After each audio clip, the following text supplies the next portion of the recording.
జగన్మోహన్ రెడ్డి కేసుల విషయంలో కుట్ర ఉందా అంటే ఉంది అనేటటువంటి సమాధానం వస్తోంది.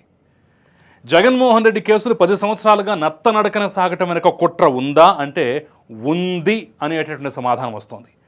జగన్మోహన్ రెడ్డి వేసేటటువంటి డిశ్చార్జ్ పిటిషన్లు, క్వాష్ పిటిషన్లు నత్తనడకన సాగుతూ అసలు ఏమాత్రం కదలిక లేకుండా పడి ఉండటం వెనక కుట్ర ఉందా అంటే ఉంది అనేటటువంటి సమాధానం చెప్తున్నారు కొంతమంది. ఇప్పుడు నేను చెప్పినటువంటి ఈ ప్రశ్నలన్నింటికి సమాధానం చెప్తుంది, ఉందని వాదిస్తుంది ఎవరో కాదు, రఘురామకృష్ణరాజు. ఆంధ్రప్రదేశ్ శాసనసభ ఉపసభాపతి రఘురామకృష్ణరాజు తరపున ఆయన లాయర్లు ఈరోజు జగన్మోహన్ రెడ్డి బెయిల్ రద్దు పిటిషన్కు సంబంధించిన కేసు విచారణలో సాక్షాత్తు సుప్రీంకోర్టులోనే ఈ మాటలని, ఈ కామెంట్లు చేసి కొండబద్దలు కొట్టినట్టుగా చెప్పారు. అయ్యా, మాకు ఈ అనుమానం కలుగుతోంది, కుమ్మక్కుందని, కుట్ర ఉందనేటటువంటి అనుమానం మాకు కలుగుతోంది అని చెప్పేసి అయితే కొండబద్దలు కొట్టేశారు. బాంబు పేల్చినట్లుగా ఉంది ఈ వార్త ఉదయం నుంచి.